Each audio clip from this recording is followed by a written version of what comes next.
le but de cette deuxième partie-là? Parce que dimanche passé, on avait parlé de Marie, de son cœur, de ses affections, de ce qu'elle avait vécu.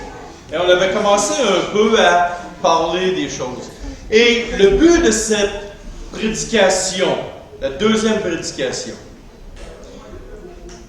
c'est pas de critiquer. Le but n'est pas de critiquer.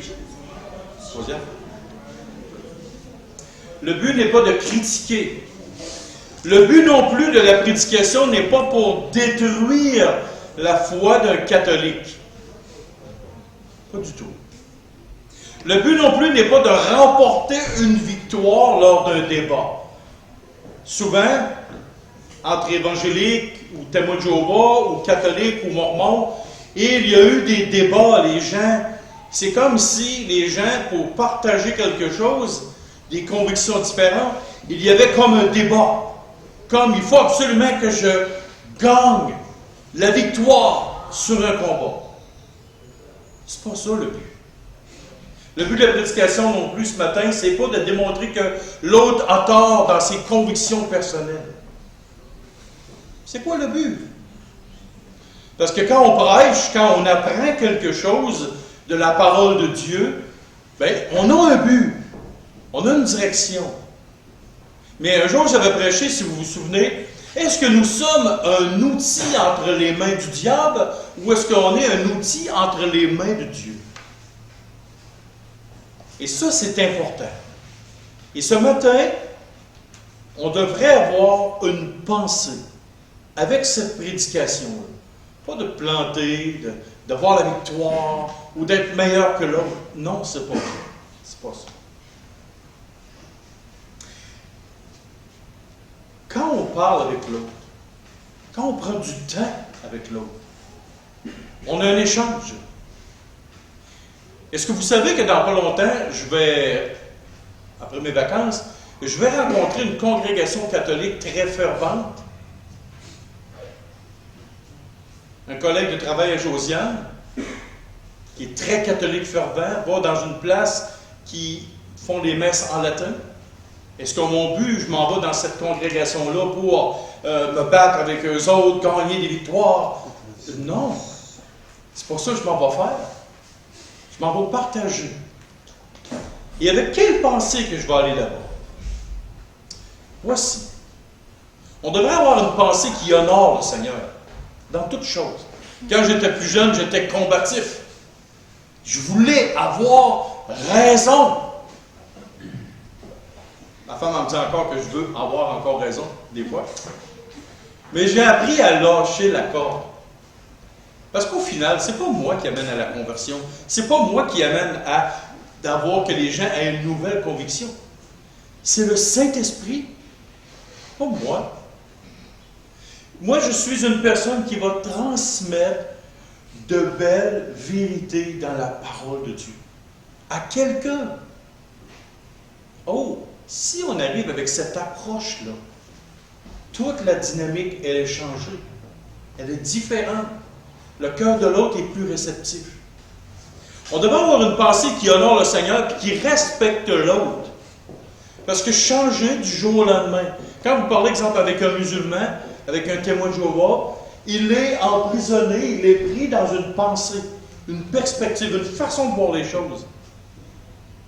Est-ce que nous, on veut l'écraser ou est-ce qu'il veut qu'il vienne à la vérité? L'attitude du cœur, elle est très importante. L'approche, elle est très importante. On devrait avoir cette pensée-là. Voici. Ces Juifs, acte 17, 11, ces Juifs avaient des sentiments plus nobles que ceux des Thessaloniques. Ils reçurent la parole avec beaucoup d'empressement. Et ils examinaient chaque jour les Écritures pour voir si ce qu'on leur disait était exact. Premièrement, c'est quoi avoir des sentiments nobles? Quand quelqu'un nous écoute, quand on parle et qu'il y a des sentiments nobles, voici ce que c'est. Avoir des sentiments nobles signifie faire preuve d'émotion, d'attitude et de comportement qui reflètent des qualités positives et élevées sur le plan moral, éthique et spirituel. Les gens qui m'ont demandé d'aller les voir, ce qui les intéresse, c'est d'avoir la vérité. Wow! On part sur une bonne base. J'ai à cœur de leur transmettre de belles et de bonnes vérités, et eux ont des sentiments nobles pour recevoir la vérité. Mais est-ce que nous aussi, quand on témoigne à quelqu'un, que ce soit sur n'importe quel sujet, est-ce que nous avons aussi des qualités positives et élevées sur le plan moral, éthique et spirituel? Est-ce qu'on fait preuve d'émotion envers les gens, d'attitude et de comportement? Attitude et comportement. Comment j'entends de fois, comment j'ai lu sur les réseaux sociaux des chrétiens qui ont des débats avec d'autres chrétiens et ça finit en fiasco et ça ne reflète nullement Christ. On ne devrait jamais avoir ce genre de comportement-là sur les réseaux sociaux. J'aimerais commencer maintenant dans le partage de connaissances. Les titres et les attributs donnés à la mère de Jésus sont-ils bibliques? On va à la recherche ce matin de connaissances. On va à la recherche ce matin de connaissances pour pouvoir partager, et je redis bien le mot partager de l'information. On ne va pas à la guerre. On n'est pas en train de vouloir gagner ou victoire sur l'autre. Mais on est dans le but de partager de belles vérités. Il faut se rappeler ce principe-là. Le psaume 119, 9 à 11. Comment le jeune homme rendra-t-il pur son sentier en se dirigeant d'après ta parole? Je te cherche de tout mon cœur. Ne me laisse pas m'égarer loin de tes commandements. Je sens ta parole dans mon cœur afin de ne pas pécher contre toi. Quel est le but? C'est quoi le principe au final? Quand on partage avec une personne, est-ce qu'on veut que son cœur devienne pur? Est-ce qu'il se dirige d'après la parole? On ne veut pas qu'il s'égare. On va le ramener à la parole. Puis, on ne veut pas qu'il pêche contre Dieu. Donc, notre désir va être un désir de bienveillance et non de partir à la guerre et de gagner des victoires. Si on va parler avec des gens en partageant des vérités de la parole de Dieu comme un esprit de victoire, de guerre, de conquérance, oublions ça. Ce que ça fait, c'est que les gens se tournent et s'en vont. Et disent, c'est terminé.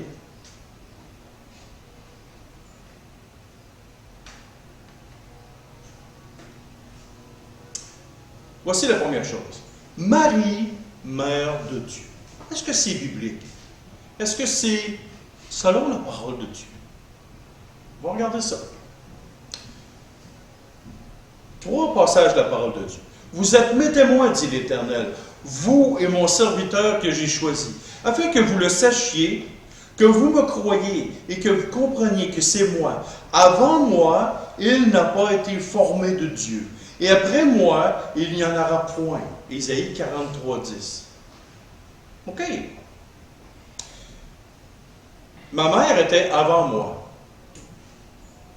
Si je dis à quelqu'un, voici cette madame-là, c'est ma mère. Elle était avant moi. Elle me prit dans ses bras. Elle m'a pris auprès d'elle. Elle m'a éduqué. Elle m'a appris des choses. Mais l'Éternel Dieu dit, avant moi, il n'a pas été formé de Dieu. Donc, Dieu est éternel d'éternité en éternité.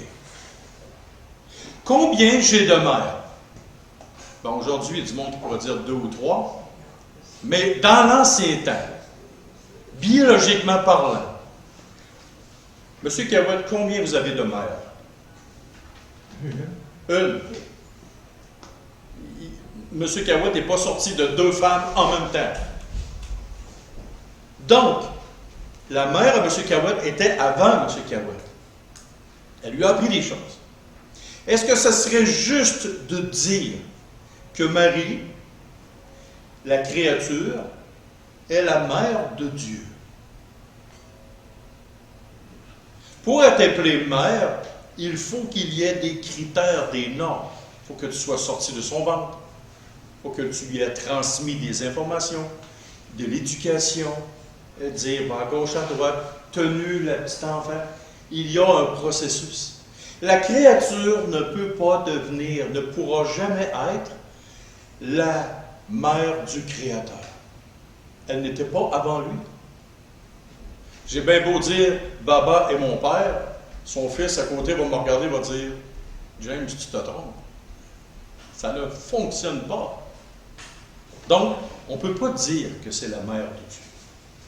Et un autre texte. C'est par la foi que nous reconnaissons que l'univers a été formé par la parole de Dieu, en sorte que ce que l'on voit n'a pas été fait de choses visibles. Donc, tout ce qui a été créé, toute la création, toutes les créatures sur la terre ont été créées de la parole de Dieu.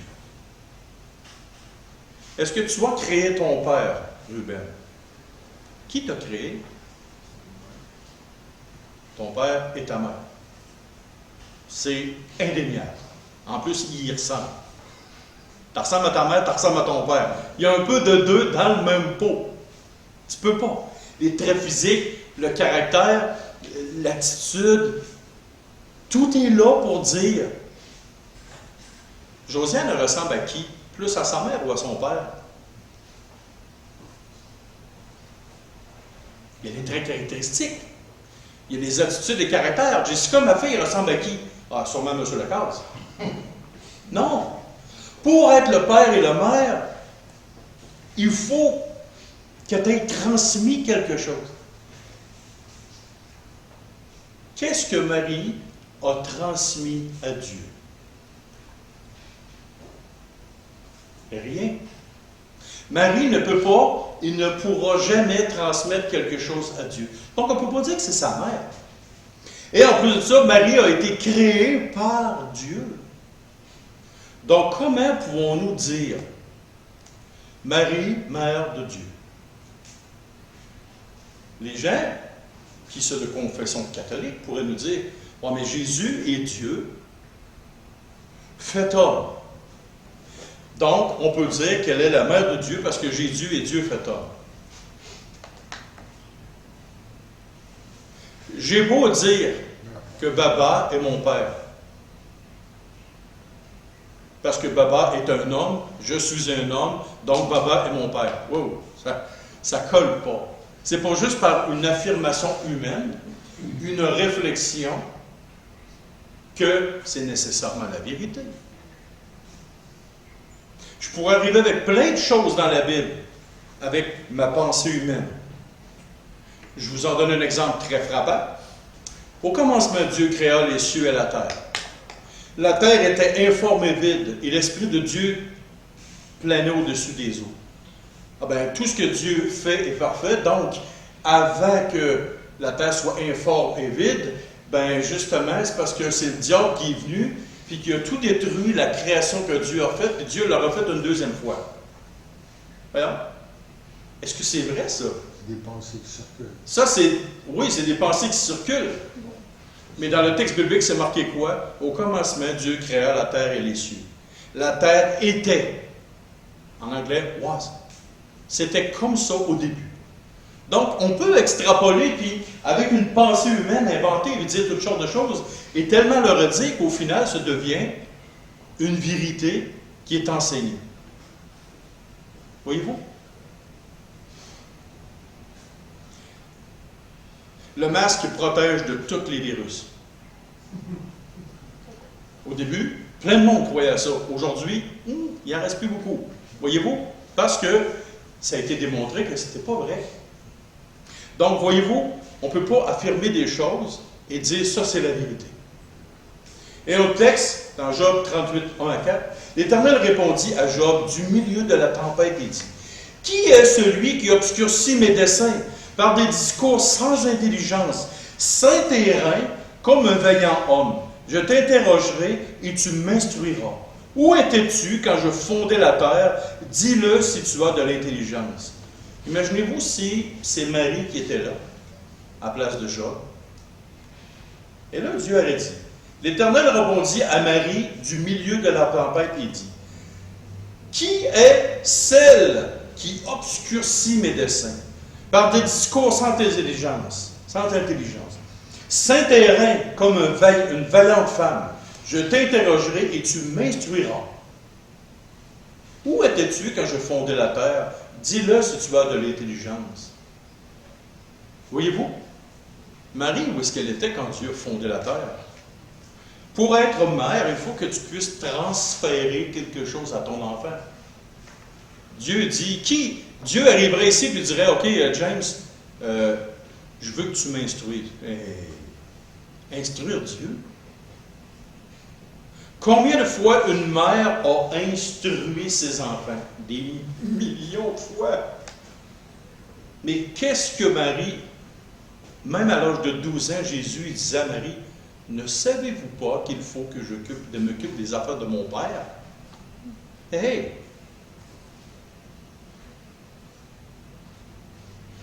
Delphine? Est-ce que ton fils t'a regardé dans les yeux un jour et t'a dit, « Mère, est-ce que tu sais qu'il faut que je m'occupe des affaires de mon Père? » Est-ce qu'un jour, tes enfants t'ont dit ça? Non, ça n'arrivera pas. Mais un enfant de 12 ans, il regarde la maman biologique et il dit, « Hey, tu ne sais pas qu'il faut que je m'occupe des affaires de mon Père? » Oh, Marie, elle s'est effacée. Voyez-vous?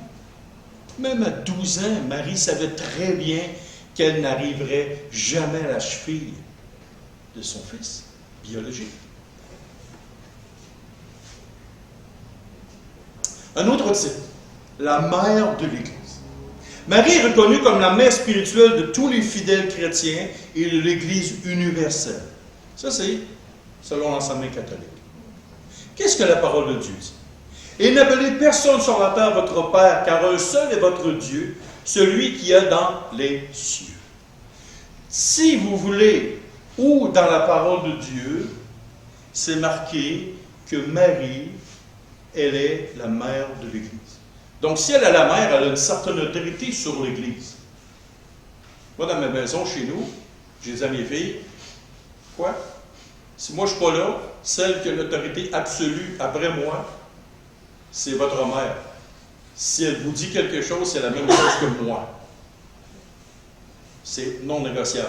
Ta mère, elle te dit à droite, tu t'en vas à droite. Ta mère te dit tu vas à gauche, je suis à gauche. Si c'est moi, je te le dirais, tu n'ostinerais pas. Même chose pour ta mère. Ma femme, leur mère, avait une autorité dans la maison chez nous.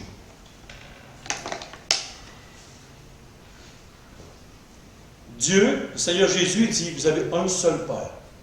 Quand est-ce que le Seigneur Jésus a dit, vous aviez une mère? Nulle part dans la parole de Dieu.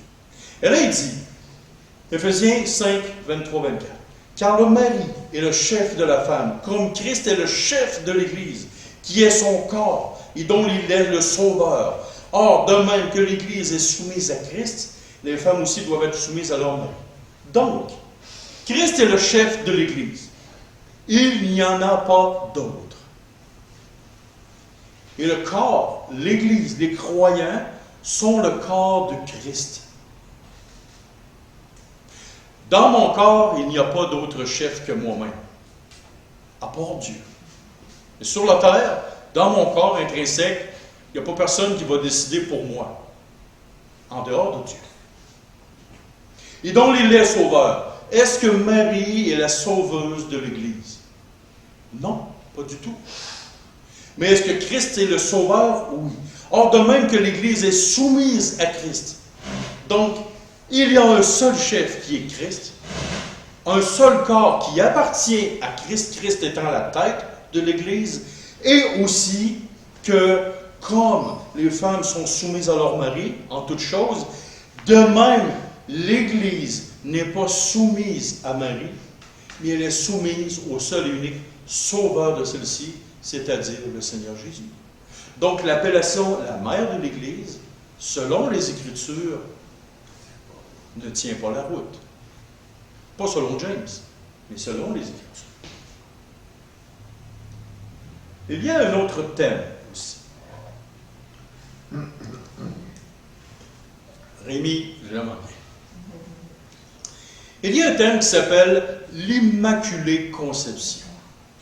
Qu'est-ce que c'est que ça? Les plus vieux s'arrêtent. Mais je vous ai donné une définition en gras. Selon l'enseignement catholique romain, Marie a été conçue sans péché originel, préservée de toute tâche de péché dès le moment de sa conception. Est-ce que ça fait du sens? Donc Marie n'a jamais été conçue dans le péché, n'a jamais péché. Et quoi? Elle est sans péché. Donc, Luc 1, 46 et 48. Et Marie dit, « Mon âme exalte le Seigneur, et mon esprit se réjouit en Dieu, mon Sauveur. » Bon. Parce qu'il a jeté les yeux sur la bassesse de sa servante. Qu'est-ce que Marie est en train de dire ici? Premièrement, elle dit qu'elle a besoin d'un sauveur, mais sauver de quoi si elle est sans péché? Et elle dit, elle témoigne elle-même qu'elle est basse aux yeux de Dieu. Hey, wow, Dieu, je suis tellement pas bonne, je suis tellement misérable devant Dieu. Un, j'ai besoin d'un sauveur. Puis deuxièmement, je rends gloire à Dieu que malgré ma bassesse, elle se voyait comme une femme ordinaire qui avait péché contre Dieu. Mais elle voyait la grandeur, la miséricorde de Christ, de Dieu. Que Dieu s'est arrêté et il regardait Marie. Donc, de son propre témoignage de ce que Marie elle-même a dit, est-ce que le dogme de l'Immaculée Conception est vrai? Non. Mais on va aller plus loin. Romains 3, 9 à 12. Quoi donc? Sommes-nous plus excellents? Nullement. Car nous avons déjà prouvé que tous, Juifs et Grecs, sont sous l'empire du péché. Selon qu'il est écrit, il n'y a point de juste, pas même un seul. Nul n'est intelligent, nul ne cherche Dieu. Tous sont égarés, tous sont pervertis. Il n'en est aucun qui fasse le bien, pas même un seul. Donc, Marie, étant née d'un homme et d'une femme, qu'est-ce qui s'est produit? On va le voir après. Justice de Dieu par la foi en Jésus-Christ, pour tous ceux qui croient. Et il n'y a point de distinction, car tous ont péché et sont privés de la gloire de Dieu. Et ils sont gratuitement justifiés par sa grâce, par le moyen de la rédemption, qui est en Jésus-Christ. Donc, il est faux d'affirmer que Marie, selon les Écritures encore, il est faux d'affirmer que Marie, et même elle-même le dit, que Marie n'a pas de péché. Il est faux. Et pourquoi? Là, on n'ira pas tout le texte au complet, mais il y a 3 bouts de phrases que je veux vous dire. Ce qui est en gras et en souligné. La mort s'est étendue sur tous les hommes parce que tous ont péché. Deuxième affirmation. Si par l'offense d'un seul, la mort a régné. Et la troisième affirmation. Ainsi donc, comme par une seule offense, la condamnation a atteint tous les hommes. Romains chapitre 5, versets 12 à 18. Donc, voyez-vous, la mort s'est étendue sur tous parce que tous ont péché. Est-ce que Marie est morte? Elle est-elle décédée? Oui. Pourquoi elle est décédée? Parce que le péché l'a atteint. Est-ce qu'elle est... Baba, vas-tu mourir un jour? Pourquoi? Ah! Parce qu'il a péché. Faux! Encore une raison plus profonde que ça. Parce qu'il est venu au monde d'un autre homme et d'une autre femme. C'est pas parce que tu as péché que tu vas mourir, c'est parce que le péché a atteint tous les hommes. Tous les hommes, sans exception. Donc, c'est pas à cause d'en a fait plus ou moins de péché, mais c'est une malédiction qui s'est atteinte sur tous les hommes.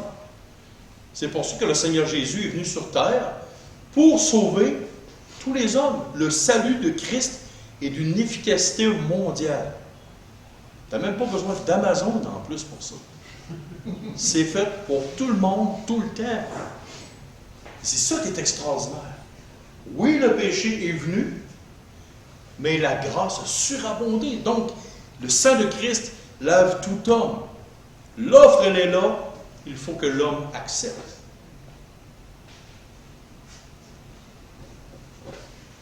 L'Assomption de Marie.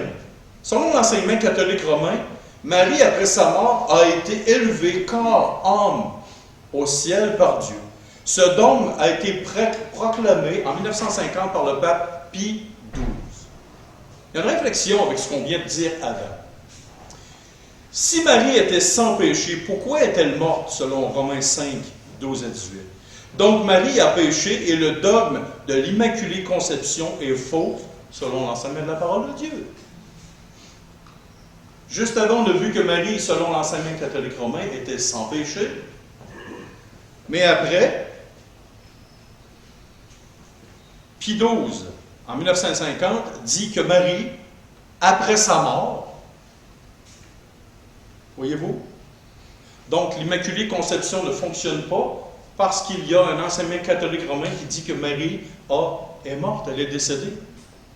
Mais selon Romains 5, 12 à 18, c'est parce que le péché a atteint tous les hommes. Et on a parlé tantôt l'Assomption de Marie. Marie, après sa mort, a été enlevée corps et âme au ciel par Dieu. Est-ce que ça, c'est vrai? Quand est-ce que les corps sont âme? Moi, je crois fermement, selon les Écritures, que Marie, son âme et son esprit, présentement, est auprès de Christ. Et pourquoi? Dans les Actes, chapitre 1, Marie, qu'est-ce qu'elle faisait avec les autres disciples? Elle priait en attendant de recevoir l'Esprit de Dieu. Marie, qui était là, a reçu l'Esprit de Dieu. Et à ce moment-là, elle a été sauvée, littéralement. Donc maintenant, Marie, elle est auprès de son Seigneur, qui est aussi son Fils biologique. Dieu a utilisé Marie pour enfanter, servir d'une place, d'un endroit dans son ventre, comme tous les autres femmes sur terre. Dieu vous prend, vous avez un privilège extraordinaire que nous, les hommes, on ne vivra jamais, c'est d'avoir un être humain dans votre corps. Et ça, c'est un privilège extraordinaire. Donc, ce qui s'est produit, Marie est présentement au ciel, son âme et son esprit. Mais un jour, son corps va être ramené auprès de son âme et son esprit. Et on voit ça dans 1 Thessaloniciens, chapitre 4, versets 13 à 18. Et c'est quand cette chose-là va arriver? D'après, au sujet de ceux qui sont décédés, regardez les phrases en gras. D'après la parole du Seigneur, car le Seigneur lui-même a un signal donné à la voix d'un archange et au son de la trompette de Dieu, descendra du ciel et les morts en Christ ressusciteront premièrement. Ensuite, nous les vivants qui serons restés, nous serons tous ensemble enlevés avec eux sur des nuées à la rencontre du Seigneur dans les airs. C'est à ce moment-là que le corps de Marie, comme ceux qui sont décédés en Christ, vont aller rejoindre l'esprit de ceux qui sont décédés. L'âme et l'esprit. Il y a un temps où les corps seront ramenés près de l'esprit et de l'âme de ceux qui sont morts. Maintenant, on a un autre terme aussi qui dit la Vierge Marie. Selon l'enseignement catholique romain, Marie est restée vierge avant, pendant et après la naissance de Jésus. Qu'est-ce qu'on voit dans Matthieu 12, 46 à 50? Comme Jésus s'adressait encore à la foule, voici sa mère et ses frères qui étaient dehors, cherchèrent à lui parler. Quelqu'un lui dit, voici ta mère et tes frères sont dehors et ils cherchent à te parler. Mais Jésus répondit à celui qui le lui disait, qui est ma mère et qui sont mes frères? Jésus étend la main sur ses disciples et il dit, voici ma mère et mes frères, car quiconque fait la volonté de mon Père et qui est dans les cieux, celui-là est mon frère et ma sœur et ma mère. Je pense que c'est assez clair. Mais il y a encore un autre texte plus clair dans la Bible. Dans Matthieu 13, 55-56. Les gens qui sont dans son village connaissaient très bien toute la famille. Et là, il dit, n'est-ce pas, ceux qui avaient des interrogations auprès de Jésus, il disait ceci, n'est-ce pas le fils du charpentier? À l'autre bout d'Israël, le monde ne savait pas que Jésus était le charpentier. Il ne savait pas ça. Mais le monde dans son village savait, ouais, c'est le fils du charpentier. Il le connaissait. Il était intime avec lui. Mais n'est-ce pas le fils du charpentier? N'est-ce pas Marie, qui est sa mère? Jacques, Joseph, Simon et Jude ne sont-ils pas ses frères? Et ses sœurs ne sont-elles pas toutes parmi nous?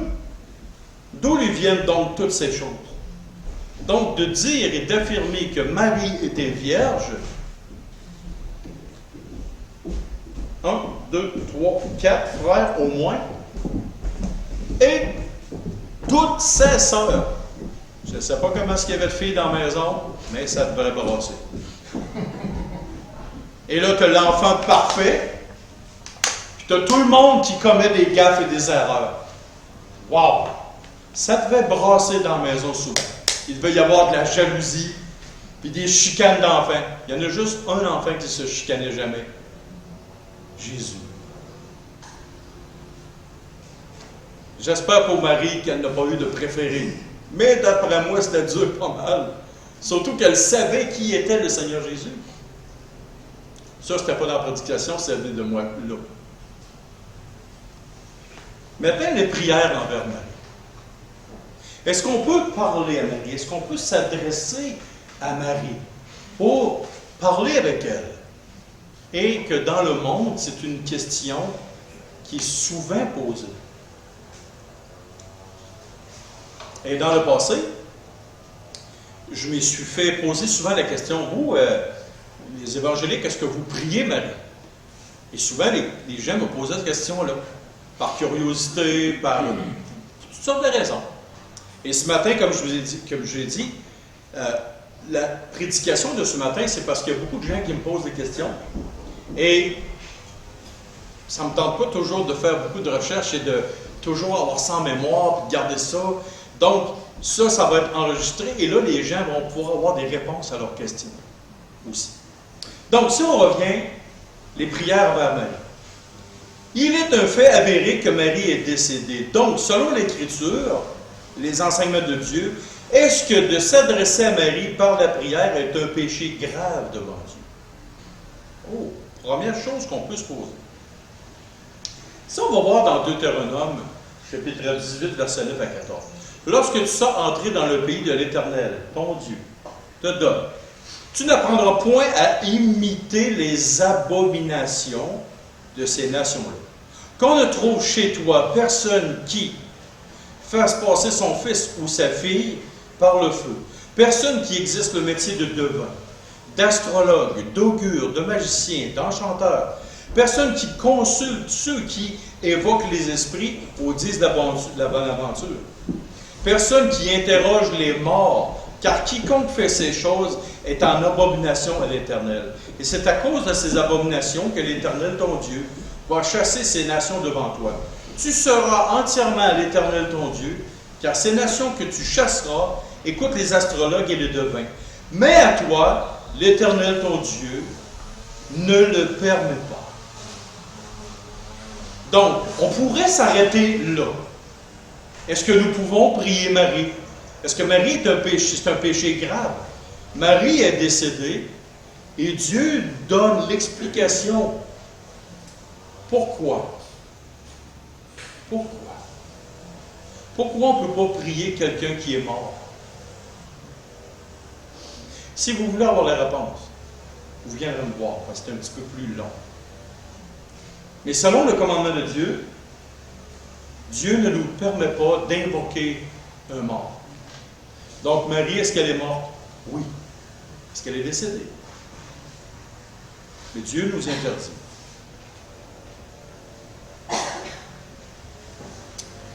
Donc, dans la lignée de la prière envers Marie, selon l'enseignement catholique romain, Marie est souvent considérée comme un refuge pour les pécheurs, étant perçue comme une mère compatissante qui intercède pour ceux qui se tournent vers elle avec foi et repentir.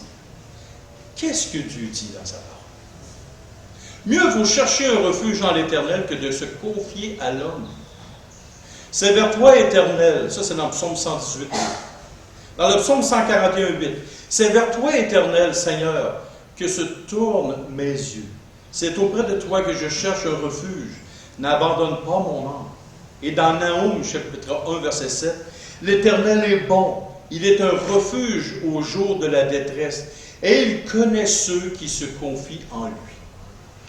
Donc, la parole de Dieu enseigne partout que le seul et unique refuge qu'un homme ou une femme devrait aller, c'est vers l'Éternel Dieu. Et non quelqu'un qui est mort. Souvent, il y a des gens qui me disent, moi, je ne crois pas en Dieu, puis je ne crois pas au ciel. Pas longtemps après, il dit, moi, je parle à ma grand-mère, puis elle me répond, mais où ta grand-mère? Ah, elle est à quelque part en haut. Mais c'est où ça, en haut? As-tu eu des belles réponses de ta grand-mère? Mais Dieu, il est vivant, il est au ciel, il est là. Mais peut-être tu devrais t'arrêter pour y parler à lui. Ah, non, non, non, non. Mais pourquoi? Pourquoi? L'Éternel Dieu est un refuge. Il est le seul et unique refuge qui existe selon les Écritures, selon sa parole. La parole de Dieu n'est pas juste un livre ordinaire. C'est une lettre d'amour, une lettre incroyable que Dieu partage aux hommes. Et il faut se tourner vers sa lettre pour connaître le cœur de Dieu. Marie comme médiatrice, c'est encore une fois dans la pensée de prière pour Marie. Selon l'enseignement catholique romain, Marie est considérée comme une médiatrice, et intercesseur auprès de Dieu. Les croyants peuvent la prier pour lui demander d'intercéder auprès de son Fils pour obtenir des faveurs auprès de Dieu. Qu'est-ce que 1 Timothée 2,5 nous dit? Car il y a un seul Dieu et aussi un seul médiateur entre Dieu et les hommes, Jésus-Christ, homme. Et Hébreux 9,15, et c'est pour cela qu'il est le médiateur de nouvelle alliance, afin que la mort ait intervenu pour le rachat des transgressions commises sous la première alliance, ceux qui ont été appelés reçoivent l'héritage éternel qui leur a été promis. La première des choses, la parole de Dieu nous enseigne qu'il y a un seul et unique médiateur. Qu'est-ce qu'un médiateur? C'est quelqu'un qui intercède, qui parle pour nous. Pour avoir accès, pour être le médiateur, il faut que tu aies eu un privilège particulier.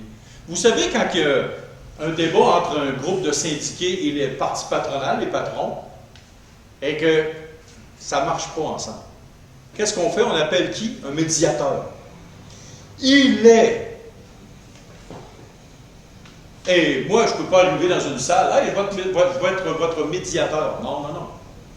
La partie patronale dit, OK, moi j'accepte que lui soit notre médiateur. Un homme, une personne qui connaît le dossier, qui connaît la situation des gens. L'ensemble des deux parties. Est-ce que Marie connaît le cœur de tout le monde? Suzy, est-ce que tu connais le cœur de tout le monde ici? Non. Mais Jésus-Christ, pourquoi il est le médiateur de la Nouvelle Alliance? Parce que lui connaît tous et chacun d'entre nous. Il connaît nos faiblesses, nos forces, il connaît notre cœur, nos déceptions, il connaît tout au complet. Donc c'est pour ça qu'il peut être le seul et unique médiateur. Pourquoi? Il est au courant de tous les dossiers de tout le monde. On ne peut pas donner un titre à quelqu'un qui n'est pas là, qui ne connaît pas les choses. Et c'est pour ça que Christ est le seul et unique médiateur. Et j'aimerais tellement dire plus de choses sur chaque sujet, mais le temps est compté. Selon l'enseignement de la Bible, voici seulement ceux qui intercèdent pour nous près de Dieu. Il y a Marie, selon la pensée catholique, c'est elle qui intercède. Tu passes par Marie pour qu'elle intercède. Mais voici ce que la parole de Dieu dit. C'est pourquoi je lui donnerai sa part avec les grands. Il partagera le butin avec les puissants, parce qu'il s'est livré lui-même à la mort et qu'il a été mis au nombre des malfaiteurs, parce qu'il a porté les péchés de beaucoup d'hommes et qu'il intercède pour les coupables. Avez-vous remarqué qu'il a intercédé pour les coupables? Il a. Qui intercède présentement? Qui les condamnera? Qui est mort? Bien plus, il est ressuscité et il est à la droite de Dieu et il intercède pour nous. Marie n'est pas à la droite de Dieu. Elle intercède. Et dans Romains 8, 26, 27, l'Esprit Saint intercède aussi pour nous. Donc, il y a littéralement Christ et le Saint-Esprit qui intercèdent. Nulle part dans les Écritures, on voit que Marie intercède pour les croyants. Ce n'est pas une vérité appuyée sur la parole de Dieu. Le chapelet, le fameux chapelet pour la prière. Un outil de prière envers Marie. On a le chapelet dominicain, communément appelé ici le chapelet qu'on voit partout, mais il y a aussi un autre chapelet, un autre outil qui s'appelle le rosaire, qui est introduit en 1214. Et là, je ne vous dirai pas tous les petits détails du chapelet, si vous voulez les avoir, vous viendrez voir, je vais vous en donner. Mais il y a un outil de prière pour l'Église catholique de Rome, pour les croyants de l'Église catholique de Rome, qui s'appelle le chapelet. Et pour les plus jeunes, c'est plein de petites billes. Et pour les plus vieux, comment ça marchait vite, vite? Je pose en Dieu notre Père, déjà vous seul Marie.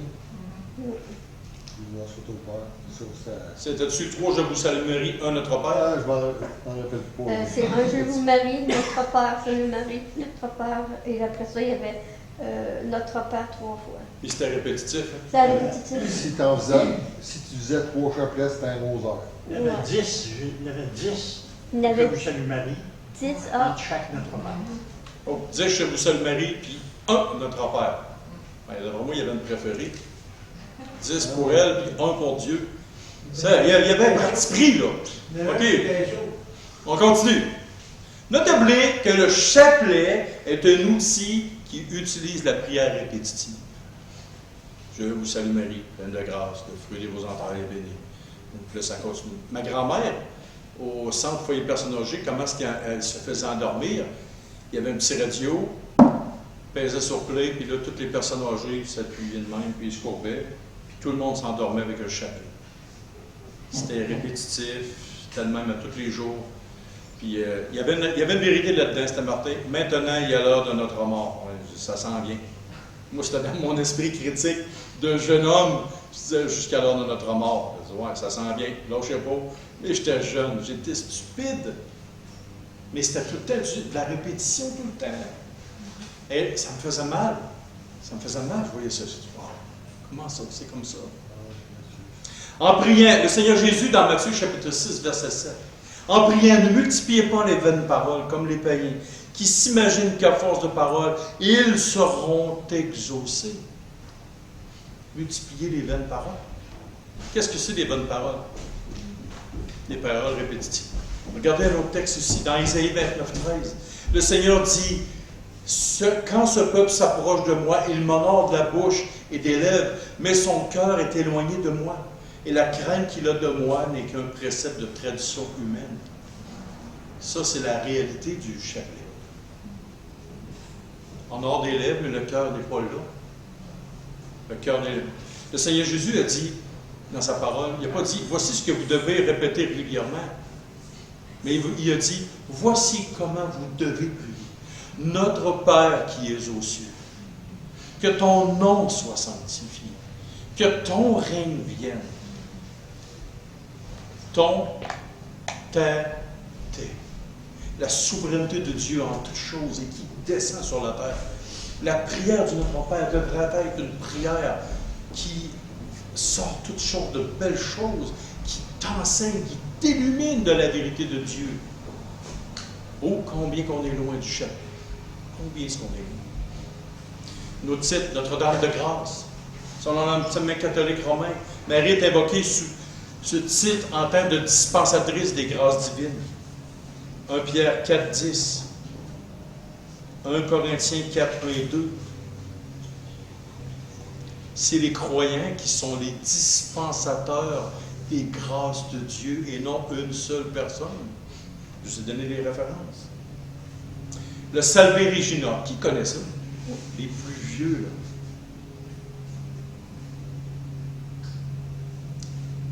Ça remonte au Moyen Âge. C'est traditionnellement chanté en latin.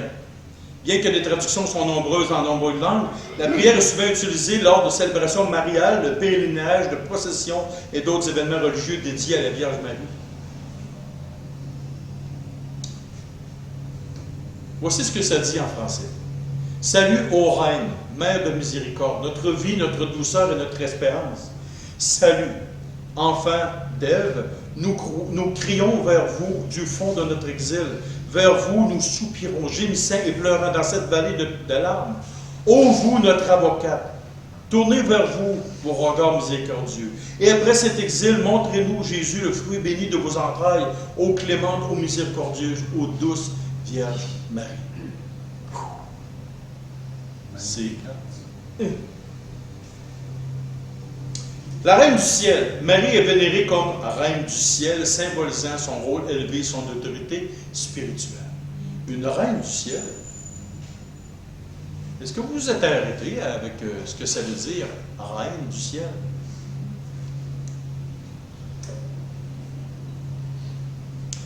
Savez-vous qu'il y a eu au cours des siècles, plusieurs Reines du Ciel? La déesse Reine du Ciel était vénérée sous différents noms par différentes cultures de l'époque. Il existe une variété d'images et de représentations possibles. Les chercheurs, les archéologues ont découvert plein de Reines du Ciel. Regardez bien. La déesse Astarté, dans la mythologie phénicienne, décrite elle aussi comme la Reine du Ciel. La déesse Istar, dans la mythologie mésopotamienne, décrite, elle aussi, la reine Istar, comme la reine du ciel. Et là, il y a des textes bibliques, je vous donne les références, on ne lira pas toutes. Jérémie 7, 18 à 20 et Jérémie 44, 16 à 19. Voici. Premier texte, la reine du ciel. Deuxième texte, offrir de l'encens à la reine du ciel et lui faire des libations. L'Éternel Dieu détestait profondément les deux premières reines du ciel. Parce que c'était des idoles qui étaient venues en Israël pour corrompre. Dans l'ancienne Égypte, la déesse Hathor était vénérée sous le titre de Reine du ciel. La déesse Inanna, chez les Sumériens, était vénérée aussi sous le titre de Reine du ciel.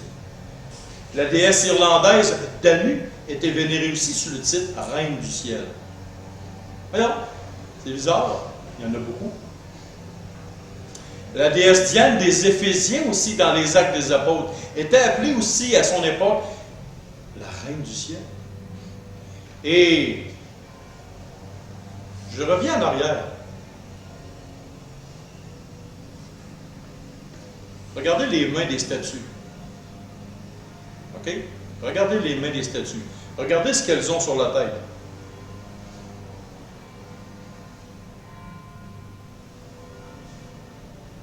Là, cette image-là, on le voit moins. Les mains comme ça, quelque chose sur la tête. Quelque chose sur la tête. Regardez la déesse Diane des Éphésiens, comme ça. Voyez-vous à côté?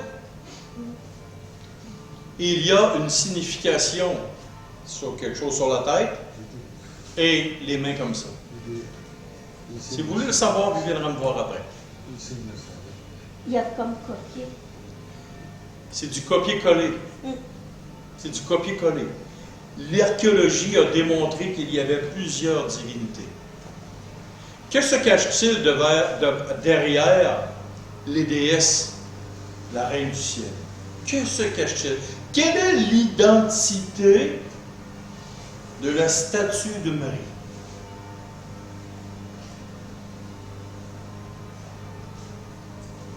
Quand elle dit qu'elle est avocate, l'apôtre Jean, 1 Jean 2, 1 et 2, dit: Mes petits enfants, je vous écris ces choses afin que vous ne péchiez point. Et si quelqu'un a péché, nous avons un avocat auprès de Dieu, Jésus-Christ le juste. Il est lui-même une victime expiatoire pour nos péchés, non seulement pour les nôtres, mais aussi pour ceux du monde entier.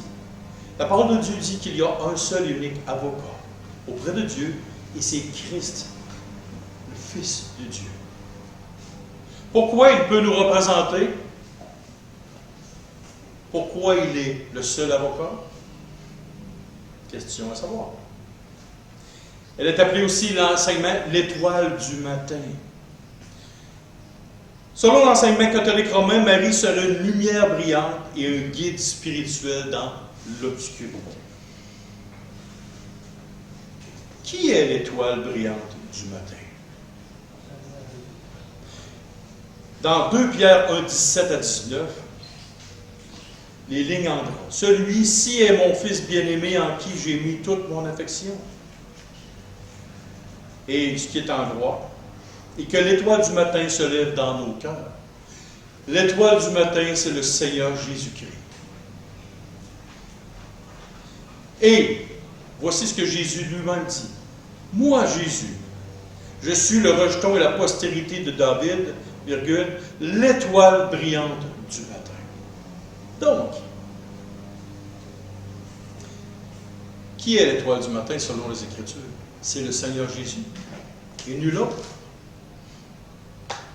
Et nous terminerons avec ceci.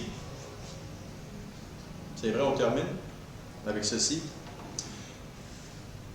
Il y a un appel de Dieu pour ceux qui se sont tournés vers Marie. Il y a un appel de Dieu. Je vous demanderai de regarder ces passages-là. Le premier parle de quoi? De part d'images taillées, de représentation d'un homme ou d'une femme. Dieu dit de part d'autres dieux. Si on se tourne vers Marie, puis que notre dévotion, notre amour est vers Marie, on a un autre Dieu, au même titre que si on a une dévotion auprès de l'argent, du matériel, ça devient aussi notre Dieu, ça devient de l'idolâtrie. Tout ce qui prend la première place. Et rappelez-moi combien il y avait de Je salue Marie sur le chapelet. Pourquoi dis-je Je vous salue Marie, puis un Notre Père? Mais pourquoi le Notre Père est avant, après, et dis Je vous salue Marie? Parce que le culte de Marie est d'une importance capitale et monumentale pour les catholiques. Un jour, je suis allé à l'Écat-de-Chemin, puis il y a un édifice qui est là, avec c'est l'armée de Marie qui est là. J'ai parlé avec eux, avec quelques personnes. Et je leur ai posé la question, pouvez-vous me parler du Seigneur Jésus avec autant de fougue, d'amour et de paroles extraordinaires que Marie? Le silence était presque là. J'ai dit, voyez-vous, il faudrait apprendre à connaître le Seigneur Jésus. Il faudrait apprendre à connaître Dieu. J'ai dit, parlez-moi de Dieu. Parlez-moi du Saint-Esprit. Vous croyez en la Trinité? Oui, mais parlez-moi-en. J'aimerais que vous me parliez de la merveilleuse personne du Saint-Esprit. Et elle ne savait pas que c'était une personne de Saint-Esprit. Tu vois, mais il gagne à être connu. Voyez-vous? Donc, Exode, Isaïe 44, Dieu parle au cœur des gens en leur démontrant que les idoles, c'est une folie. Tu prends un arbre, tu en prends la moitié, tu te fais du bois pour ton chauffage, tu prends l'autre moitié, tu le décores, tu le sculptes et tu te mets à genoux. C'est le même arbre. Pourquoi tu fais ça? Il parle au cœur des gens. Éphésiens 5, de quoi ça parle? Je ne vous le dis pas, vous irez le lire. Et Acte 15, 20, 28. On va le lire, c'est le dernier passage. Acte 15, 20 et 28. 28 et 29, excusez-moi. Acte chapitre 15. Qui est juif ici? Levez la main. Qui est païen? Moi, je suis un païen. Donc, on va lire un dernier petit texte. Car il a paru bon au Saint-Esprit. Hey, c'est pas n'importe qui, c'est le Saint-Esprit qui vous dit. Il a paru bon au Saint-Esprit et à nous de vous imposer d'autres charges que ce qui est nécessaire, savoir de vous abstenir des viandes sacrifiées aux idoles, du sang, des animaux étouffés et de la débauche. Des viandes sacrifiées aux idoles. Dans ce temps-là, il y avait des viandes. Mais que s'est-il passé au travers des siècles envers la statue de Marie, envers Marie? Combien d'encens, combien de choses ont été offertes au pied de la statue? Mais les païens, nous, Dieu, le Saint-Esprit nous demande de nous abstenir de faire ces choses-là. Donc, si vous avez à cœur de lire les passages de la parole de Dieu, je vous encourage fermement à le faire pour connaître la vérité. Alors, j'espère que ça a été instructif pour vous. Je suis conscient que je ne peux pas passer tout le dogme, tous les dogmes catholiques en profondeur. On aurait quasiment pour 1 an à faire ça tous les dimanches et ça deviendrait trop lourd. Trop lourd pour moi, mais trop lourd pour vous aussi. Alors, je vous encourage, si vous avez des questions, vous pouvez venir me voir. J'en connais beaucoup plus que ça, mais la prédication m'empêche de vous donner plus de détails que ça. Alors, on va prendre un temps pour prier, ensuite on va prendre congé là. Prions. Seigneur Dieu Père, nous voulons te rendre gloire ce matin. Nous voulons te louer, te dire combien nous tenons à toi. Alors, ô Père, fais que ta parole puisse entrer dans nos âmes, dans nos cœurs de plus en plus. Fais-nous découvrir ta vérité. Fais-nous découvrir qu'est-ce que la vérité, Seigneur. Fais que ta parole puisse être puissante en nous. Fais qu'elle puisse diriger nos cœurs et nos âmes sur des opinions, sur des convictions. Et comme le psaume 119 nous disait, ta parole est une lampe à mes pieds, une lumière sur mon sentier, Seigneur. Et c'est bien vrai. Merci de toute ta vérité, Seigneur Dieu Père, et c'est au nom de ton Fils, le Seigneur Jésus, que nous prions. Amen.